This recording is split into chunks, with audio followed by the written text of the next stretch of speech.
আজকে বানাবো ঝিঙে আলু পোস্ত। গরম ভাতের সাথে কিন্তু খুব ভালো হয় খেতে। চলুন শুরু করা যাক। কড়াইয়ে তেল দিয়ে দিচ্ছি, আমি সাদা তেল দিলাম। আপনারা চাইলে অবশ্যই সর্ষের তেল দিয়ে করবেন, টেস্ট কিন্তু অনেক গুণ বেড়ে যাবে।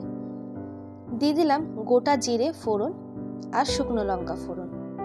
জিরে লঙ্কাটা ভালো করে ভেজে নিতে হবে যেন ফ্লেভারটা তেলের মধ্যে চলে আসে। তারপর দিয়ে দিলাম কেটে রাখা ঝিঙে এবং আলুগুলো, ভালো করে ধুয়ে জল ছেড়ে দিয়ে দিয়েছি। আমার এই ছোট্ট চ্যানেলে যারা নতুন, অনুরোধ থাকবে চ্যানেলটিকে সাবস্ক্রাইব করে পাশে থাকা বেল আইকনটা ক্লিক করে অল নোটিফিকেশনটাকে অন করে দেবেন। আমি এখানে 2 থেকে 3 মিনিট ঝিঙে আলুটাকে ভেজে নিলাম।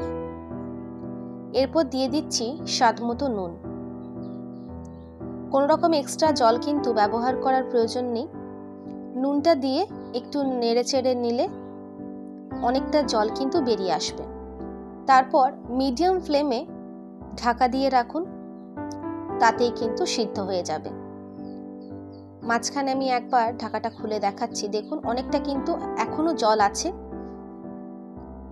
আর ঝিঙে আলুটা সিদ্ধ হয়নি, তাই আমি আবারও ঢাকা দিয়ে রাখবো। একবার মিক্স করে নিলাম যেন তলায় লেগে না যায়। এরপর ঢাকা খুলে দেখুন অনেকটা জল কিন্তু কমে গেছে আর ঝিঙে বা আলু দুটোই কিন্তু একদম পারফেক্ট সিদ্ধ হয়ে গেছে। দাঁড়ান কেটে দেখালাম, দেখুন কত সুন্দর সিদ্ধ হয়েছে।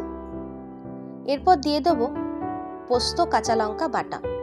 একটু বেশি করে পোস্ত দেবেন, তাহলে কিন্তু খেতে দুর্দান্ত লাগবে। পোস্ত আমি অনেকটাই দিয়েছি, দেখেই বুঝতে পারছেন। এরপর ভালো করে নেড়ে চেড়ে নেব। আমি একদম শুকনো শুকনো করব।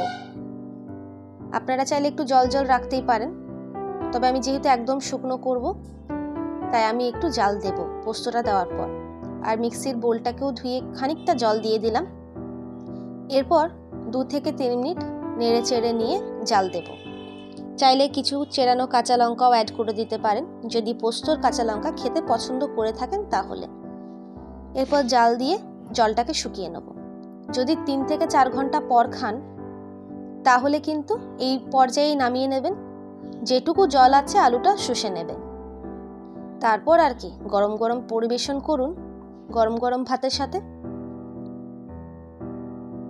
পরের ভিডিওতে কিসের রেসিপি দেখতে চান আমাকে অবশ্যই জানাবেন, আমি জানতে পেরে খুশি হব এবং আপনাদের কাছে সেই রেসিপির ভিডিও নিয়ে যত শীঘ্রই সম্ভব হাজির হব। চলুন, ঝিঙে আলু পোস্তটাও রেডি। দেখা হচ্ছে পরের ভিডিওতে নতুন রেসিপির সাথে। সুস্থ থাকবেন, ভালো থাকবেন, সাবধানে থাকবেন। কেমন হয়েছে জানাতে ভুলবেন না। ধন্যবাদ।